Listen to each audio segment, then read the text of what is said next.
Good morning विद्यार्थी मित्रों।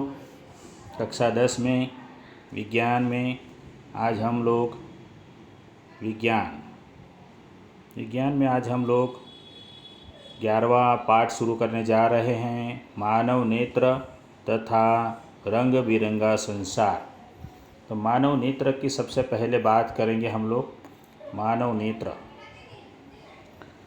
तो ये एक बहुत बड़ा सवाल है। मानव नेत्र, सवाल ये होगा चित्र बनाकर समझाइए, चित्र के साथ। ठीक है, तो चित्र के साथ समझाना है, ये सवाल हो गया।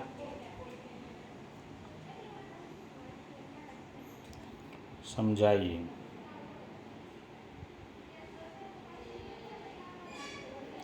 ये हमारा पहला सवाल हो गया। ठीक है, मानव नेत्र चित्र के साथ समझाइए। अब हम उसको समझने की कोशिश करते हैं क्या है। तो मानव नेत्र एक अत्यंत मूल्यवान एवं सुग्राही ज्ञानेंद्रिय है और इससे हम हमारे चारों ओर के रंगों को देखने योग्य हमें ये बनाता है।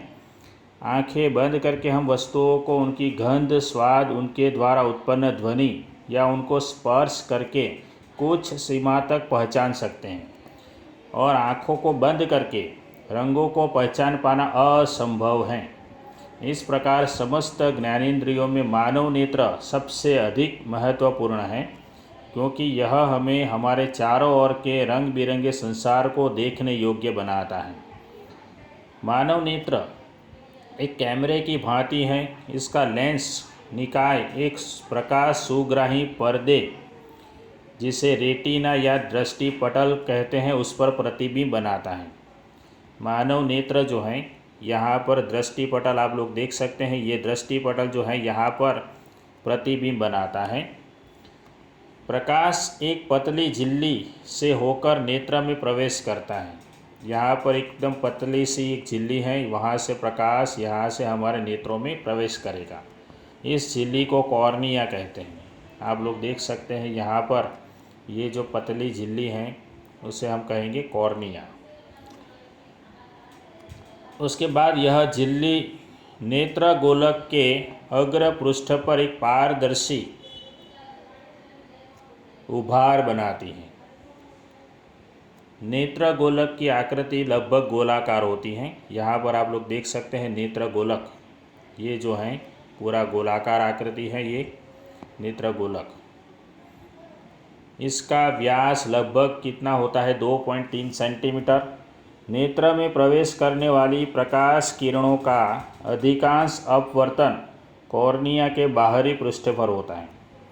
क्रिस्टलीय लेंस केवल विभिन्न दूरियों पर रखी वस्तुओं को रेटिना पर फोकसित करने के लिए आवश्यक फोकस की दूरी में सूक्ष्म समायोजन करता है। कॉर्निया के पीछे एक संरचना होती है जिसे कहेंगे परितारिका। ये बहुत ही काम का शब्द है, परितारिका।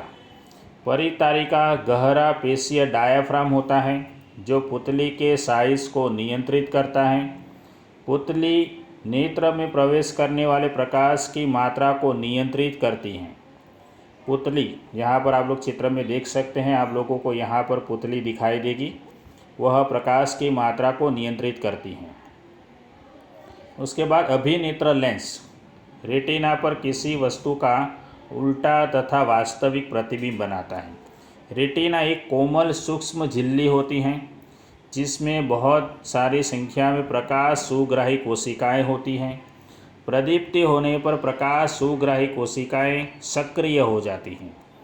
विद्युत सक्रिय होने पर वह विद्युत सिग्नल उत्पन्न करती हैं और ये सिग्नल दक तंत्रिकाओं के द्वारा मस्तिष्क तक पहुंचा दिए जाते हैं। उसके बाद मस्तिष्क इन सिग्नलों की परिभाषा और व्याख्या करता है और अंत में इस सूचना को संसाधित करता है, जिससे कि हम किसी वस्तु को जैसा है वैसा ही देख सकते हैं। ये काम हो गया नेत्र का। नेत्र के बाद हमारा दूसरा सवाल होगा समंजन क्षमता किसे कहते हैं। ये हमारा सवाल नंबर 2 हो गया। समंजन क्षमता किसे कहते हैं, किसे कहते हैं।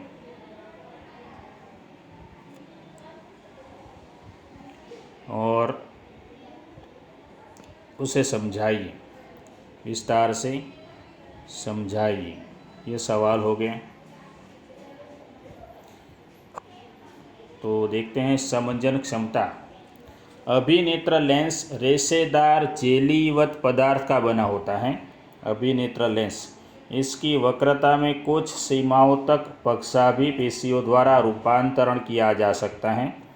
अभिनेत्र लेंस की वक्रता में परिवर्तन होने पर इसकी फोकस दूरी भी परिवर्तित हो जाती है। जब पेशियां शिथिल होती हैं तो अभिनेत्र लेंस पतला हो जाता है।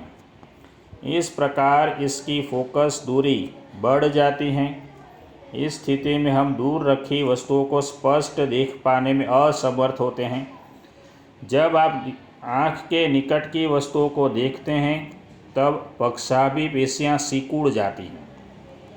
इससे अभिनेत्र लेंस की वक्रता बढ़ जाती है। अभिनेत्र लेंस अब मोटा हो जाता है। फलस्वरूप अभिनेत्र लेंस की फोकस की दूरी घट जाती है। इससे हम निकट रखी वस्तुओं को स्पष्ट देख सकते हैं। आगे देखते हैं अभिनेत्र लेंस की वह क्षमता जिसके कारण वह अपनी फोकस की दूरी को समायोजित कर लेता है उसे समंजन कहते हैं। ये समंजन की परिभाषा आ गई। तथा अभिनेत्र लेंस की फोकस की दूरी एक निश्चित न्यूनतम सीमा से कम नहीं होती। किसी छपे हुए पृष्ठ को आँख के अत्यंत निकट रखकर उसे पढ़ने का प्रयास करेंगे तो पता चलेगा कि प्रतिबिंब धुंधला होता है या आपके नेत्रों पर तनाव पड़ता है। किसी वस्तु को आराम से सुस्पष्ट देखने के लिए आपको इसे अपने नेत्रों से कम 25 सेंटीमीटर दूर रखना होगा। वह न्यूनतम दूरी जिस पर रखी कोई वस्तु बिना किसी तनाव के अत्यधिक स्पष्ट देखी जा सकती हैं उसे सुस्पष्ट दर्शन की अल्पतम दूरी कहते हैं। अल्पतम दूरी किससे कहते हैं तो ये 25 सेंटीमीटर। इसे नेत्र का निकट बिंदु भी कहते हैं। निकट बिंदु किसी सामान्य दृष्टि के तरुण वयस्क के लिए निकट बिंदु की आँख से दूरी होती है 25 सेंटीमीटर और दूरतम बिंदु जिस तक कोई नेत्र वस्तु को सुस्पष्ट देख सकता है उसे दूर बिंदु कहेंगे। सामान्य नेत्र के लिए यह अनंत दूरी पर होता है। दूर बिंदु होता है अनंत दूरी पर। उसके बाद आप नोट कर सकते हैं कि एक सामान्य नेत्र 25 सेंटीमीटर से लेकर अनंत दूरी तक सभी वस्तुओं को सुस्पष्ट देख सकता है। उसके बाद हम देखेंगे मोतियाबिंद के बारे में।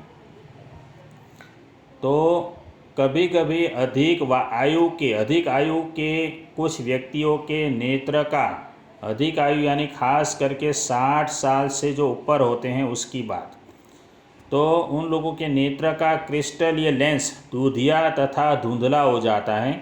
इस स्थिति को मोतियाबिंद कहते हैं। इसके कारण नेत्र की दृष्टि में कमी या पूर्ण रूप से दृष्टि क्षय हो जाता है। मोतियाबिंद की शल्य चिकित्सा के पश्चात दृष्टि का वापस लौटना भी संभव होता है। आगे चलते हैं। यहाँ से हम लोग अगले वीडियो में देखेंगे दृष्टि दोष तथा उनका संशोधन। अगले वीडियो में इसका अभ्यास करेंगे हम लोग। तो आज इतना ही देखेंगे। आप लोगों को 2 सवाल दिए गए हैं। दोनों सवाल के जवाब आप लोग नोट में अच्छे से लिख लीजिए। तो मिलते हैं अगले वीडियो में।